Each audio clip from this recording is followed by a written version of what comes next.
Mónica Valdés, colombiana, directora del programa de formación de AMARC, Asociación Mundial de Radios Comunitarias.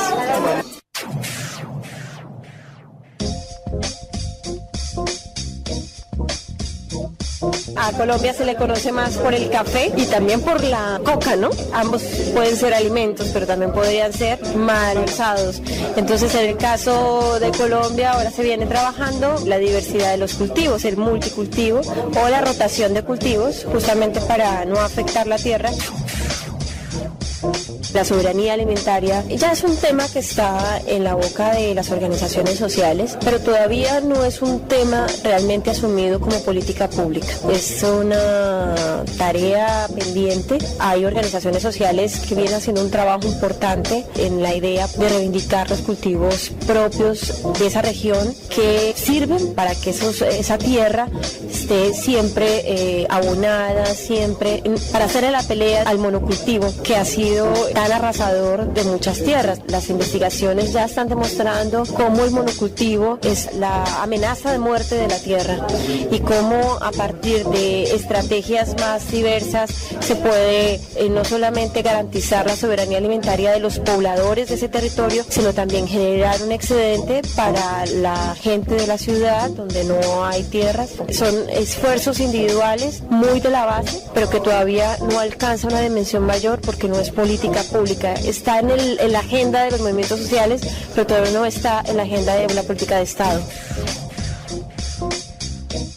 Los cultivos de los campesinos no están subsidiados, no están protegidos y tienen que competir, entre comillas, con productos que vienen subsidiados por parte de los campesinos o los productores norteamericanos. Entonces es un poco injusto. Por otro lado, los campesinos siempre han tenido la dificultad de pagar los insumos que vienen a unos precios carísimos, que le hacen el negocio a multinacionales químicas.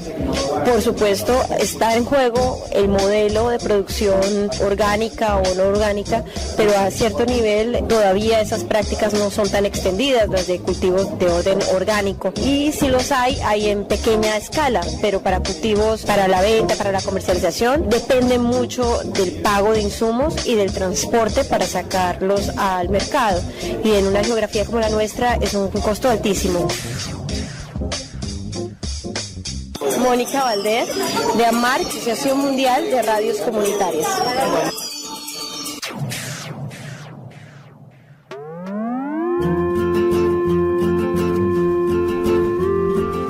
Bueno, seguimos aquí en Digamos lo que pasa, en la 98.5 Radio Voces de la Costa. Y ya nos estamos yendo, pero no queríamos dejar de compartir con las chicas, Gaby Cardoso, Miriam Caballero, con una compañera que también, Marina, que pertenece a la radio Frecuencia Integrada de Ángel Gallardo, con el Gaby Piedrabuena, con la Gaby Herredero, bueno, y con Ceci, y Mirta Zugaray, quien les habla.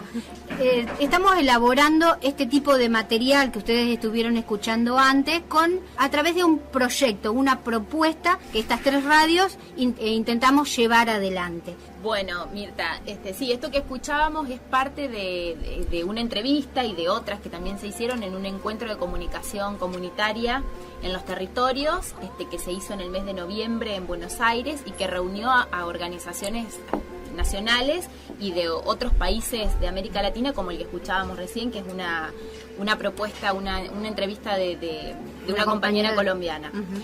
Y bueno, un poco la propuesta de este trabajo es poner en discusión a la soberanía alimentaria y a los modelos productivos, tomando como territorio la América Latina, ¿no? Y saber qué es lo que está pasando no solamente en nuestro país, sino en los países hermanos de América, para reflexionar un poco con quienes nos escuchan acerca de, bueno, qué es el alimento, qué es lo que se está produciendo, cuál es la realidad de campesinos, campesinas, pueblos originarios, pequeños productores, agricultura familiar, bueno, un poco plantear un panorama de qué es lo que está pasando en esta zona, ¿no? ¿Cuál es el objetivo que perseguimos hacia el oyente con esta propuesta? Y a mí me parece que un poco tenemos el alimento en la mesa, empezar a deconstruirlo. De dónde viene, cómo viene, por qué por qué ese alimento y no otro, por qué se produce de una manera o de otra, por qué tengo acceso o no tengo acceso al alimento. Es un poco, digamos, empezar a cuestionar y a visibilizar todos los hilos que van tejiendo esta situación desde que alguien produce hasta que alguien consume un alimento. Y es tarea de quien produce y es tarea de quien lo come también, saber de dónde viene, quién lo hizo, por qué ese y no otro, cómo lo hizo, qué situación social tiene ese productor, esa productora, para poder hacer ese y no otro alimento. Bueno, y un montón de cosas que surgen a partir de pensar en qué es lo que estoy llevando a la boca, alimentándome, ¿no? Claro, o sea, tomar conciencia de sobre qué nos alimentamos y sobre todo en qué contexto, qué trae aparejado comer determinados alimentos para nosotros, para nuestra sociedad.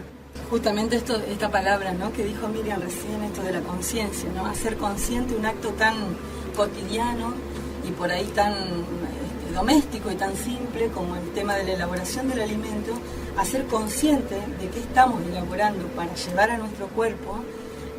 Nos estamos abasteciendo, digamos, nuestro cuerpo está produciendo energía a partir de lo que nosotros consumimos como alimento, ¿no?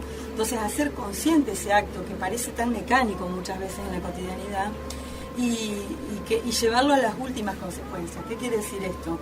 Que cuando nosotros vayamos a comprar, a conseguir, a proveernos del alimento que vamos a llevar cotidianamente a la mesa para compartir, que además es un acto social, el hecho de la alimentación, porque aunque sea con nuestra familia, nosotros compartimos generalmente el alimento, y ese en todo caso es un primer acto social, ¿no? Digo, hacer consciente, tanto primero personalmente y después compartirlo con ese pequeño grupo con el que compartimos la cotidianidad, esto del derecho que tenemos, pero además la responsabilidad que implica que sepamos de qué nos vamos a alimentar, cómo se produjo ese alimento, cómo llegó a nuestra mesa, qué cantidad de intermediaciones tiene hasta llegar a nuestra mesa, y hacer valer ese derecho tan elemental que es el acto de compra de un alimento, ¿no? Nosotros tuvimos hace poquito, el domingo pasado creo que fue, o el anterior, un encuentro muy interesante en el CODE, organizado por el programa Pro Huerta del INTA, que es el programa al que integran tanto Gaby como Cecilia, que son integrantes precisamente del Pro Huerta. Organizaron lo que ellos llaman casa de semillas. La palabra casa es una palabra que de algún modo crea un universo simbólico en relación a la alimentación y a la semilla, pero no solo a la semilla por el cultivo, sino a todo lo que implica sembrar, ¿no? Entonces nosotros desde este trabajo lo que queremos hacer es sembrar de algún modo conciencia a partir de empezar nosotros también a desarmar todo ese camino que tiene el alimento desde que es producido hasta que llega a nuestra mesa. ¿Cómo vamos a procesar esta información y cómo la vamos a llevar al público? Estamos en plena gestación y evolución y bueno, por ahí las cosas también se van modificando, van cambiando, pero la idea es realizar salidas al aire en micros, programas, difundiendo todos estos temas y también llevando no solamente a tomar conciencia de lo que se consume, sino también brindar la posibilidad o la opción de que sobre todo en esta zona pueda tener acceso a la producción del alimento. O sea, no es solamente ir y comprar, sino también pensar, bueno, qué posibilidades tiene cada uno de poder producir su propio alimento.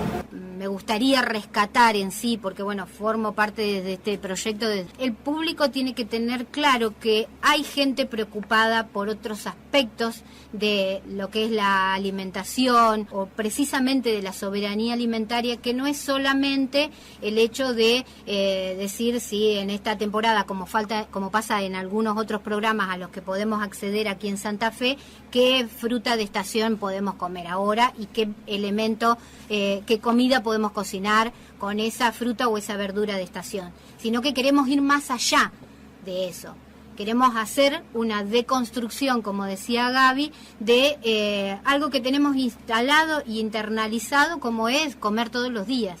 Pensar en ese comer todos los días, todo lo que ese mundo que implica, desde la soberanía alimentaria, el agua, el territorio, el medio ambiente, la contaminación, o sea, implica como muchas cosas. Pensarlo como un acto político cotidiano, digamos. Y otra cosa interesante para rescatar también es el lugar desde donde nosotros estamos deconstruyendo los conceptos que nos llegan y que por ahí escuchamos y que internalizamos, pero quizás desde el lugar desde el cual nos está llegando a través de los medios masivos. Quiero decir, uno escucha soberanía alimentaria, uno escucha revolución verde, uno escucha Monsanto incluso, y es como que ya incorpora un montón de significados y de simbologías en relación a esas palabras o esos conceptos, pero en realidad en cada región cultural cada uno de esos conceptos puede tomar una manera propia, un modo propio.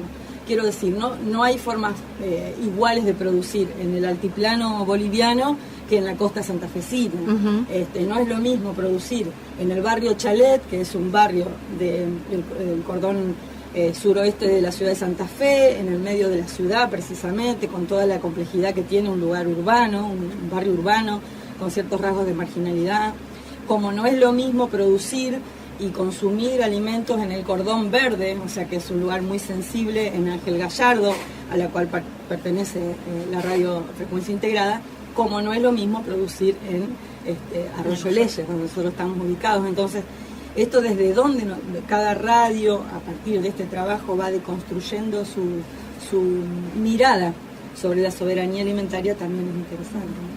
Sí, a mí me parece que como cierre es importante rescatar el eslogan, como que nosotros estuvimos pensando, que nos parece que es muy claro, que tiene que ver con pensar en el derecho que tenemos todos de elegir qué comer y de elegir cómo producir, ¿no? Entonces me parece que eso es fundamental y es algo que nos proponemos repensar en cada uno de los espacios que tengamos para debatir estas cosas.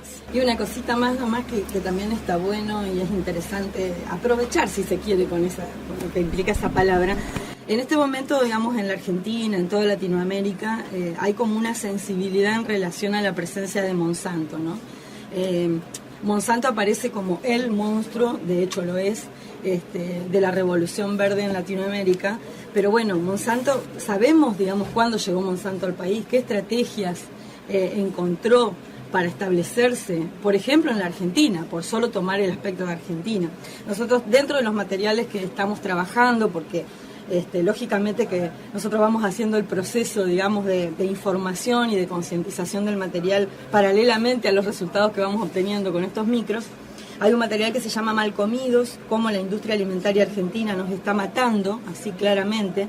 Es de Soledad Barruti y es uno de los materiales que nosotros estamos tomando como fuente para este trabajo, ¿no? Y no sé, como síntesis nomás, y para dejar pensando, Monsanto aparecía en la Argentina en pleno menemismo, ¿no? Con todo lo que implicó las puertas abiertas que el proyecto neoliberal dejó para la Revolución Verde. Al día siguiente de que se firmó una resolución, no sé si se acuerdan de Felipe Solá, secretario de Agricultura, Ganadería y Alimentos de aquella década, digamos, casi. Esa resolución abría las puertas a la soja transgénica al país de par en par, o sea, daba todas las posibilidades. Con esas puertas abiertas, Monsanto apareció en la Argentina, dice este libro, y al día siguiente nomás de que esa ley se sancionó, ¿no? Y con un negocio inconmensurable que en otra estrategia magistral no patentó como propio. Eso también es una estrategia interesante, ¿no? Para comercializar sus productos, Monsanto hizo sociedades con semilleras locales, por medio de las cuales vendía su soja, RR, mientras la compañía se instalaba como proveedora de glifosato. El glifosato que más se consume, que más se utiliza incluso en estas regiones, ¿no? Sí, cómo se vincula con la cuestión política, las políticas públicas, digo, eso también es muy importante.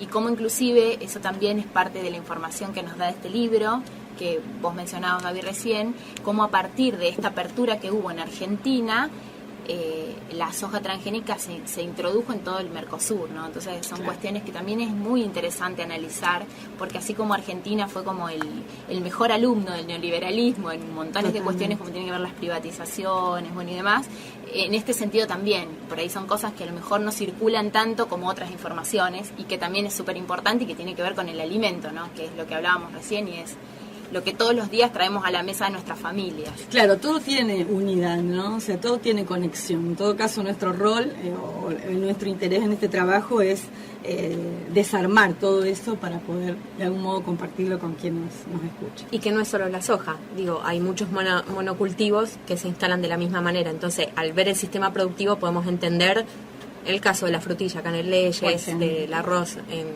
poco más adelante en la zona de San Javier, o de otras tantas producciones, la zanahoria en Santa Rosa de Calchines y bueno, además, que nos van a servir también para ver esto de qué tan soberanos somos en la alimentación. Son modelos productivos que no solamente se ven reflejados aquí en la zona, sino en el país y en toda Latinoamérica. De hecho, la compañera de Colombia, en el comienzo de nuestra nota, precisamente hablaba del café como monocultivo en Colombia.